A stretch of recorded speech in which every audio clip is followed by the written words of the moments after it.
इसी बीच दिल्ली की पूर्व मुख्यमंत्री आतिशी केजरीवाल से मिलने पहुंची है।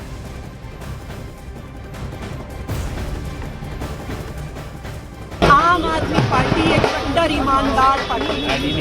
अरविंद केजरीवाल एक कट्टर ईमानदार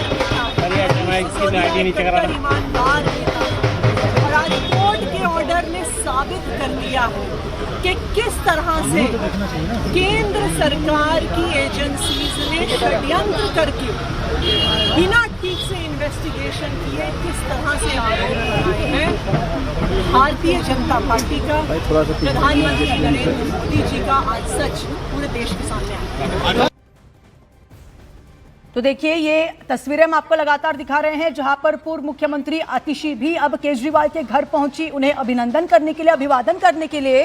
जिस तरह से कोर्ट से बरी आज तमाम आरोपियों को किया गया है, तमाम राजनीतिक पार्टी के जो नेता हैं, खास तौर पर आम आदमी पार्टी के जो नेता हैं, वो अब केजरीवाल के घर का रुख कर रहे हैं और उन्हें बधाइयां देने के लिए, उनके खुशियों में सहभागी होने के लिए आज आम आदमी पार्टी के तमाम नेता, कार्यकर्ता और समर्थक केजरीवाल के घर पर मौजूद है और धीरे धीरे कर उनके घर का रुख कर रहे हैं। ये लाइव तस्वीरें हैं जहां पर केजरीवाल के घर के बाहर की लाइव तस्वीरें हम आपको लगातार दिखा रहे हैं।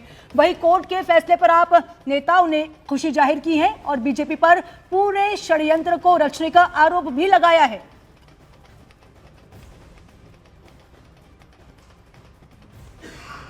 आम आदमी पार्टी एक कट्टर ईमानदार पार्टी है।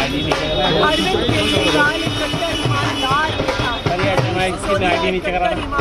नेता ने अपने सत्ता के लालच में पिछले इतने सालों से हमारे ऊपर झूठी एलिगेशंस लगाई, हमारे को तड़पाया, हमारे को, अरविंद जी को, उनके साथियों को जेल में भेजा, बहुत कष्ट दिया।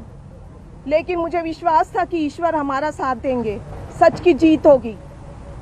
मैं अपने उन साथियों का भी धन्यवाद देना चाहूंगी जो इस समय में हमारे साथ रहे।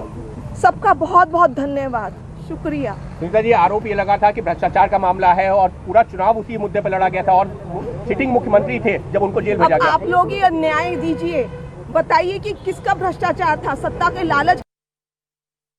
साबित हो गया कि एक ईमानदार लोकप्रिय मुख्यमंत्री अरविंद केजरीवाल और ये एक योग्य ईमानदार शिक्षा मंत्री मनीष सिसोदिया और हमारी पार्टी को बदनाम करने के लिए प्रधानमंत्री और गृह मंत्री मोदी और अमित शाह ने एक गहरी साजिश रची थी और झूठे केस बनवाए थे आम आदमी पार्टी के नेताओं के खिलाफ। उनको जेल में डाला, उनको जेल में सड़ाया, उनके परिवार के लोगों को तकलीफ दी, हमारे समर्थकों को तकलीफ दी। आज अगर प्रधानमंत्री में जरा सी भी शर्म है तो उनको पूरे देश से माफी मांगनी चाहिए और अरविंद केजरीवाल जी से, उनके परिवार से माफी मांगनी चाहिए।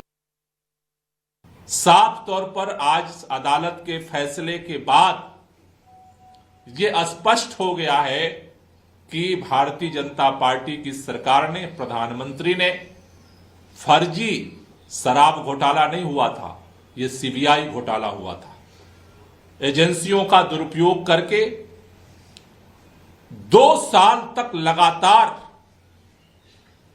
पार्टी को खत्म करने का षड्यंत्र हुआ, नेताओं को प्रताड़ित किया गया, जेल में तरह तरह के जितना भी परेशान किया जा सकता था परेशान किया गया, सत्ता का दुरुपयोग किया गया, झूठा प्रोपेगेंडा फैलाया गया। हजारों हजार बार प्रधानमंत्री से लेकर के और भारतीय जनता पार्टी के प्रवक्ताओं तक ने झूठ बोला इस देश के सामने। तो कोर्ट के इसी फैसले पर आरजेडी सांसद मनोज झा का सामने बयान आया हुआ है। उन्होंने ये कहा है कि ऐसे सारे केस का यही अंजाम होगा। क्या कहते हैं, सुनिए। वेंडेटा केसेस का यही असर होगा, चाहे हमारी लीडरशिप पे हो या कहीं भी हो। ये मेरिट पे केस नहीं थे, वेंडेटा बेस्ड केस थे कि पॉलिटिकल लड़ाई को ऐसे लड़ा जाए, ऐसे भी लड़ा जाए। तो जाहिर तौर पर इसको मैं एक शुरुआत की तरह देखता हूं। जो रिलीफ इन दोनों लोगों को मिला है वो रिलीफ सब लोगों को धीरे धीरे मिलेगा।